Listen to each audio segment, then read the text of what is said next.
Hi தோணித்துறை மீனவன்.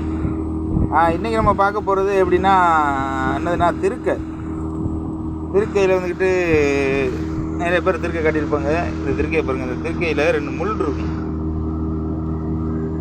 புரியுதுங்களா? இந்த முள் வந்து குத்துச்சுன்னா சரியான கடுமையான வலியும், ஒரு குழவி கொத்துனா கடுக்கும் பாருங்க, அந்த மாதிரி கடுப்பு தன்மையும் கொடுக்கும் இந்த முள். ஆமாம், 2 முள். இது வந்து கவனமாக கையாளணும், உயிராக இருக்கும்போது. செத்தாலும் அப்படி தான், நம்ம கவனமாக இருக்கணும் அந்த முள்ளில். நீங்கள் வாங்கும் பொழுது அந்த முள் இருக்கான்னு கொஞ்சம் பார்த்து வாங்க, கையில் குத்திடும். இந்த திருக்கைக்கு 2 பேர் இருக்குது. ஆமாம், இது எப்படின்னா வியாபாரிங்க மத்தியில் எஸ்எம்டி, ஆமாம் திருக்கை எஸ்எம்டி திருக்கைன்னு சொல்லுவாங்க. இதை நம்ம தொழிலாளிகள் மத்தியில் கண்ணாமொழி. ஆமாம், இந்த திருக்கைக்கு பேர் கண்ணாமொழி திருக்கை. எப்படின்னா அந்த கண் வந்து பாருங்கள், இது கண் வந்து ரொம்ப கொஞ்சம் கிளம்புனாப்பில் இருக்கும், அதனால் அது கண்ணாமொழி.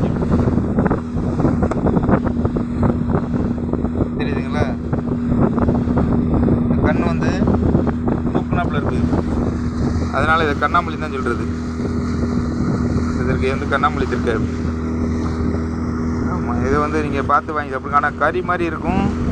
திருக்கை வந்து ரொம்ப சதை பிடிப்பான திருக்கை. இந்த திருக்கை சதையாக இருக்கும், நல்லா 1 கிலோ சைஸில் நீங்கள் திருக்கை வாங்கினீங்கனாலே நல்லா கனமாக இருக்கும் திருக்கை, அப்படியே கறி. நம்ம சைடு இருக்கை தட்டி நீங்கள் கொஞ்சம் தள்ளி வாங்கினீங்கனால பார்த்தீங்கனாலே 1 இன்ச்சு 1.5 இன்ச்சுக்கு மேலே நெருக்கி இருக்கும். 2 கிலோ சைஸில் போனீங்கன்னா 2 இன்ச்சுக்கு மேலே இருக்கும் சைஸ் கனமாக.